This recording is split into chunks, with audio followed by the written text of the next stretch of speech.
I'm Megan Clementi, and this is MAC Weekly. Despite being off this past Saturday, Ohio moves up in the polls, 24th in the BCS rankings, 23rd in the AP poll. Toledo and Northern Illinois are receiving votes in both the AP and the coaches polls. And check this out, as we head to the last weekend in October, 4 MAC teams have a single loss or less. Ohio 7-0, Toledo and Northern Illinois at 7-1, Kent State is 6-1. That's a combined 27-3 record.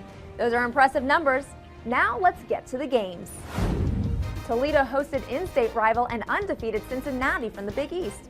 Jermaine Robinson got the Rockets fans rocking with this interception, and he sprints 75 yards for the touchdown.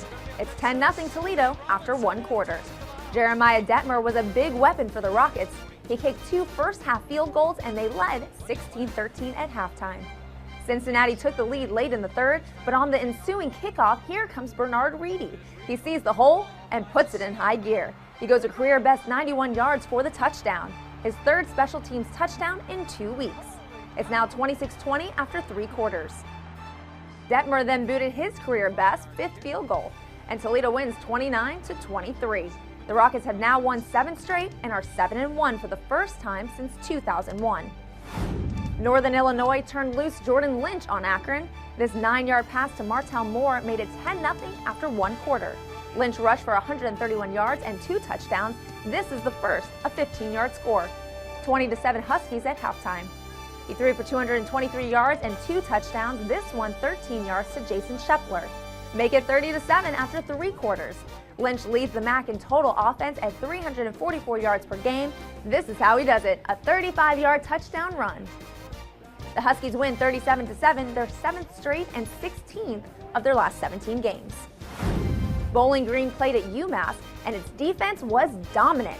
More on that in a moment. Matt Shills provided the early offense. Touchdown pass to Sean Joplin made it 7-0 after 1 quarter. Shills threw for only 188 yards, but he had 2 touchdowns. Alex Bayer on the receiving end of this one.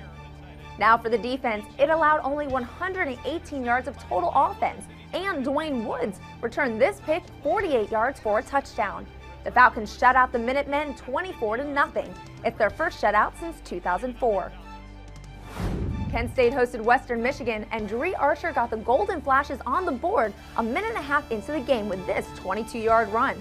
Trayon Durham rushed for a career-high 124 yards and this 19-yard touchdown. It's 17-10 Kent State at halftime. In the 3rd quarter, the Broncos' Antoine Scriven scored 2 one-yard touchdowns to earn them a 24-17 lead. But with less than a minute in the quarter, Josh Boyle makes a great catch, touchdown. It's 24 all after 3 quarters. Archer strikes again early in the 4th, and the Flashes are back on top, 31-24. Western Michigan is driving to get back in the game, but they fumble.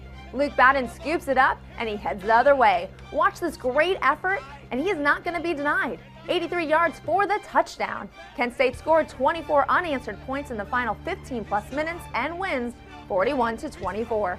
The Flashes are 6-1 and off to their best start since 1973 and are bowl eligible for the first time since 2006. Ball State played at Central Michigan, and the Cardinals take the early lead as Barrington Scott rushed for 99 yards and this touchdown. They took a 24-10 halftime lead as Keith Wenning fires 6 yards to Willie Snead. Wenning wasted no time in getting his 2nd touchdown pass, this time to Zane Fakes. It's now 31-10. Wenning threw for 231 yards and 3 touchdowns, this one to Scott. It's Scott's 2nd score of the day. Ball State wins 41-30. The Cards now 5-3. Eastern Michigan hosted Army, and 90 seconds into the game, it's Tyler Benz to Javonte Green. 39 yards, and just like that, it's 7-0. Before the quarter ended, it's Benz to Garrett Hoskins. It's 14-10 Eagles after 1 quarter. Benz threw for a career-high 369 yards and 5 touchdowns. It was 28-17 at halftime. Hill rushed for 185 yards and this 42-yard touchdown. Eastern Michigan gets its first win of the season, 48-38 over Army. And in the other non-conference game, Buffalo welcomes Pittsburgh to UB Stadium. Devin Campbell rushed for 104 yards, but he didn't get a lot of help on offense. That's because the Bulls' top playmakers are out with injuries. But Alex Zordich ran or passed on every play late in the half, and it led to a field goal. But they still trailed 13-6 at halftime. They had chances in the 4th quarter to make it a game, but twice they could not convert on 4th down. and they fall to the Panthers 20-6. Here are the players of the week from the East Division. Here are the players honored from the West.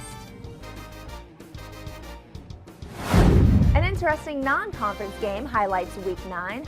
6-1 Kent State plays an undefeated and 15th ranked Rutgers from the Big East.